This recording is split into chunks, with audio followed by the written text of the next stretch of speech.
ನಟಿ Ranya Rao gold smuggling ಕೇಸಲ್ಲಿ CBI ಕೂಡ ಎಂಟ್ರಿ ಆಗಿದೆ ಅನ್ನುವಂತ ಮಾಹಿತಿ ಈಗ ಸಿಗ್ತಾ ಇದೆ.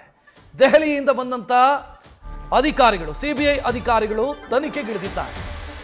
ಡಿಆರ್ಐನಿಂದ ಪ್ರಕರಣದ ಮಾಹಿತಿಯನ್ನು ಸಿಬಿಐ ಅಧಿಕಾರಿಗಳು ಕಲೆ ಹಾಕಿದ್ದಾರೆ. ಯಾಕಂತಂದ್ರೆ ಈ ಸ್ಮಗ್ಲಿಂಗ್ ದಂಧೆ ಕೇವಲ ರನ್ಯಾ ರಾವ್ಗಷ್ಟೇ ಸೀಮಿತವಾಗಿಲ್ಲ, ಬದಲಾಗಿ ಇದರಲ್ಲಿ ದೊಡ್ಡದೊಂದು ಸಿಂಡಿಕೇಟ್ ಕಾರ್ಯಾಚರಿಸ್ತಾ ಇದೆ ಅನ್ನುವಂಥ ಅನುಮಾನ ವ್ಯಕ್ತವಾಗ್ತಾ ಇದೆ. ಎಲ್ಲಕ್ಕಿಂತ ಹೆಚ್ಚಾಗಿ ಏರ್ಪೋರ್ಟ್ನಲ್ಲಿ ಕಸ್ಟಮ್ಸ್ ಅಧಿಕಾರಿಗಳು ಕೂಡ ಇದರಲ್ಲಿ ಭಾಗಿಯಾಗಿರಬಹುದು ಅನ್ನೋ ಶಂಕೆ ವ್ಯಕ್ತವಾಗಿದೆ. ಈ ಹಿನ್ನೆಲೆಯಲ್ಲಿ ಸಿಬಿಐ ಅಧಿಕಾರಿಗಳು ಕೂಡ ಎಂಟ್ರಿ ಆಗಿದ್ದಾರೆ. ಯಾಕಂತಂದ್ರೆ ಇಲ್ಲಿ ಕಾಣಿಸ್ತಾ ಇರೋದು ಏನೂ ಅಲ್ಲ, ಇದರ ಆಚೆಗೆ ಬಹುದೊಡ್ಡ ದಂಧೆ ಇದೆ, ಇದರಲ್ಲಿ ಕಾರ್ಯಾಚರಿಸ್ತಾ ಇದೆ ಅನ್ನೋ ಅನುಮಾನ ವ್ಯಕ್ತವಾಗ್ತಾ ಇದೆ.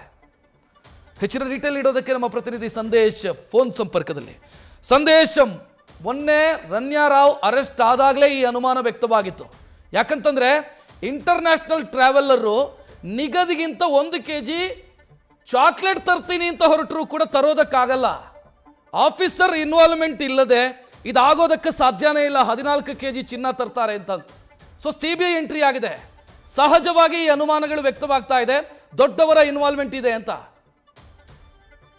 ರಕ್ಷತ್, ಖಂಡಿತವಾಗ್ಲು. ಯಾಕಂದ್ರೆ ಇಲ್ಲಿ ಪ್ರಮುಖವಾಗಿರುವಂತದ್ದು ಇಷ್ಟು ದೊಡ್ಡ ಮಟ್ಟದ ಗೋಲ್ಡ್ ಅನ್ನ ಸ್ಮಗ್ಲಿಂಗ್ ಮಾಡುವಂತ ಸಂದರ್ಭದಲ್ಲಿ ಕಂಪ್ಲೀಟ್ ಆಗಿ ಅಲ್ಲಿ ಕಸ್ಟಮ್ ಕ್ಲಿಯರೆನ್ಸ್ ಬೇಕಾಗುತ್ತೆ. ಹಾಗಾಗಿ ಇದು ಮೊದಲನೇ ಬಾರಿ ಅಲ್ಲ, ಈ ಹಿಂದೆ ಕೂಡ ಸಾಕಷ್ಟು ಬಾರಿ ಇದೇ ರೀತಿಯಲ್ಲಿ ಸ್ಮಗ್ಲಿಂಗ್ ಮಾಡಿದ್ದೀನಿ ಅಂತ ರನ್ಯಾ ರಾವ್ ಕೂಡ ಈಗಾಗಲೇ ಹೇಳಿಕೆಯನ್ನ ಡಿಆರ್ಐ ಅಧಿಕಾರಿಗಳ ಮುಂದೆ ಕೊಟ್ಟಿರೋದ್ರಿಂದ ಇಲ್ಲಿ ಕಸ್ಟಮ್ಸ್ ಅಧಿಕಾರಿಗಳು ಇನ್ವಾಲ್ವ್ಮೆಂಟ್ ಇಲ್ಲದೆ ಅಥವಾ ಕಸ್ಟಮ್ಸ್ ಅಧಿಕಾರಿಗಳ ಪಾತ್ರ ಇಲ್ಲದೆ ಯಾವುದೇ ಕಾರಣಕ್ಕೂ ಕೂಡ ಆ ಕಸ್ಟಮ್ ಕ್ಲಿಯರೆನ್ಸ್ ಅನ್ನ ರನ್ಯಾ ಮಾಡಿಸೋದಕ್ಕೆ ಬರ್ತಾ ಇರಲಿಲ್ಲ. ಹಾಗಾಗಿ ಇಲ್ಲಿ ಕ್ಲಿಯರ್ ಕಟ್ ಆಗಿ ಗೊತ್ತಾಗ್ತಾ ಇದೆ, ಇದು ಬರೀ ಅನುಮಾನ ಮಾತ್ರ ಅಲ್ಲ, ಇಲ್ಲಿ ಕ್ಲಿಯರ್ ಕಟ್ ಆಗಿ ಗೊತ್ತಾಗ್ತಾ ಇದೆ ಕಸ್ಟಮ್ಸ್ ಅಧಿಕಾರಿಗಳು ಜೊತೆಗೆ ಆ ಕಸ್ಟಮ್ಸ್ ನ ಸಾಕಷ್ಟು ಜನ ಅಧಿಕಾರಿಗಳು ಕೂಡ ರನ್ಯಾ ರಾವ್ ಜೊತೆಯಲ್ಲಿ ಲಿಂಕ್ ಅಲ್ಲಿ ಇದ್ರು ಅನ್ನೋದು ಕ್ಲಿಯರ್ ಕಟ್ ಆಗಿ ಗೊತ್ತಾಗ್ತಾ ಇದೆ. ಹಾಗಾಗಿ ಈಗ ಸದ್ಯ ಸಿಬಿಐ ಕೂಡ ಈ ಒಂದು ಕೇಸ್ಗೆ ಎಂಟರ್ ಆಗಿರುವಂತದ್ದು. ಯಾಕಂದ್ರೆ ದೊಡ್ಡ ಪ್ರಮಾಣದಲ್ಲಿ ಸ್ಮಗ್ಲಿಂಗ್ ನಡೆದ್ರೆ ಅಥವಾ ಗೋಲ್ಡ್ ಅನ್ನ ಬೇರೆ ದೇಶಗಳಿಂದ ಅಕ್ರಮವಾಗಿ ತಂದಂತ ಸಂದರ್ಭದಲ್ಲಿ ಸಿಬಿಐನ SCD ವಿಂಗ್ ಏನಿದೆ ಅವರು ಎಂಟರ್ ಆಗ್ತಾರೆ. ಅಂದ್ರೆ ಸ್ಪೆಷಲ್ ಕ್ರೈಮ್ ಡಿವಿಷನ್ ಅವರು ಎಂಟರ್ ಆಗಿ ಎನ್ಕ್ವೈರಿಯನ್ನ ಸ್ವಯಂ ಪ್ರೇರಿತವಾಗಿ ಮಾಡ್ತಾ ಇದ್ರು. ಈ ಹಿಂದೆ